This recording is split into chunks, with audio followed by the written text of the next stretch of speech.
Shalom Bapak Ibu Saudara-saudaraku yang dikasihi Yesus Kristus. Selamat pagi.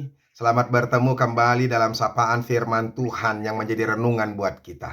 Mari terus mendengarkan firman Tuhan. Mari buka hatimu untuk terus diterangi oleh firman Tuhan, supaya hidup kita menjadi lebih baik. Hidup kita menjadi hidup, dan hidup yang penuh dengan kesungguhan, penuh dengan kebahagiaan, penuh dengan berkat. Karena Allah kita adalah Allah yang baik, Allah yang selalu memberkati kita. Sehingga dengan sukacita ini kita mau memuliakan nama Tuhan. Tuhan Yesus memberkati.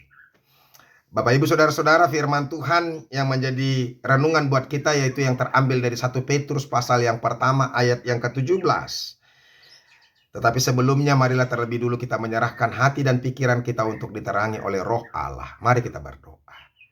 Kasih karunia dan damai sejahtera dari Allah Bapa dan dari anaknya Tuhan Yesus Kristus itulah yang menyertai hati dan pikiranmu sekalian. Amin.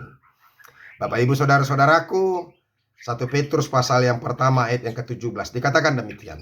Dan jika kamu menyebutnya Bapa, yaitu Dia yang tanpa memandang muka menghakimi semua orang menurut perbuatannya, maka hendaklah kamu hidup dalam ketakutan selama kamu menumpang di dunia ini. Demikianlah firman Tuhan. Bapak Ibu Saudara-saudaraku yang dikasihi Yesus Kristus, panggilan orang Kristen adalah panggilan untuk hidup kudus. Kita orang Kristen harus hidup dengan kudus, karena Bapa kita, Allah kita yang menjadi Tuhan kita adalah Allah yang kudus. Ingat dan camkan ini baik-baik saudara-saudara, kita adalah anak-anak Allah. Ketika kita menerima penebusan Kristus, ketika Kristus sudah mati untuk kita dan menghapus seluruh dosa-dosa kita, kita sudah dikuduskan bersama di dalam Tuhan.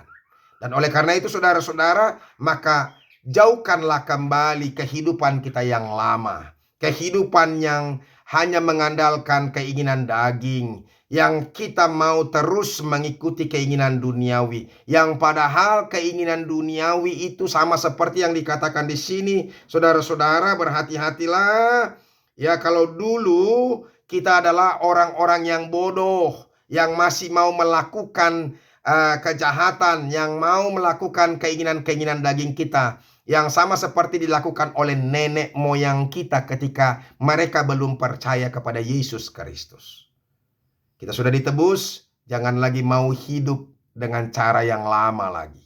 Makanya kebencian, kejahatan, kesombongan, keangkuhan, dan mau merusak hidup orang lain, berlaku tidak adil, dan bertindak tidak benar kepada orang lain, mencelakakan orang lain, itu harus kita buang jauh-jauh dari kehidupan kita. Tapi Tuhan mau supaya kita hidup penuh dengan damai, hidup penuh dengan sukacita. Kita harus menjadi berkat, kita harus menjadi bermanfaat, menjadi berguna, ya kan, untuk orang banyak, supaya hidup kita ini menjadi sukacita bagi Tuhan, supaya Tuhan berkenan kepada kita. Nah, oleh karena itu, melalui firman Tuhan ini, Rasul Petrus mengingatkan jemaat mula-mula itu yang mengalami banyak pergumulan, yang mengalami banyak penindasan, penganiayaan, bahkan dikejar-kejar, bahkan ada mereka yang harus mengalami kematian karena kejahatan orang-orang yang tidak menyukai kekristenan, termasuk pemerintahan Romawi ketika itu. Diingatkan kepada mereka, jangan hidup lagi kembali dengan kehidupanmu yang lama ketika engkau belum percaya kepada Kristus. Karena apa? Karena banyak orang yang yang surut dari imannya ketika mereka tidak tahan mengalami tantangan, mengalami pergumulan, dan mengalami banyak hal yang tidak mengenakkan ketika itu. Sehingga mereka surut dari imannya, bahkan mereka ada yang jatuh kembali kepada kebiasaan kehidupan yang lama sebelum mereka ditebus oleh Kristus Yesus.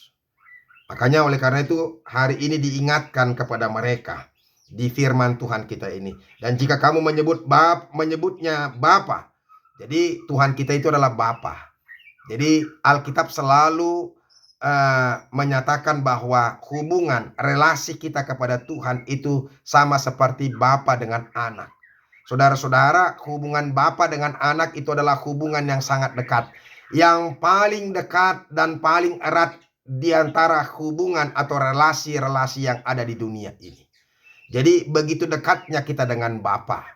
Jadi kalau kita memanggilnya atau menyebutnya bapa, yaitu dia yang tanpa memandang muka menghakimi semua orang menurut perbuatannya, artinya bapa sekalipun itu bapa kepada kita, tapi ketika kita melakukan kejahatan, ketika kita tetap tinggal dalam dosa, tidak mau melakukan kehendak Tuhan, tidak bersabar, tidak mengimani, tidak percaya kepada Tuhan, maka ingatlah Tuhan akan menghukum kita sekalipun kita sudah menjadi anaknya. Makanya jangan mau lagi tinggal dalam dosa.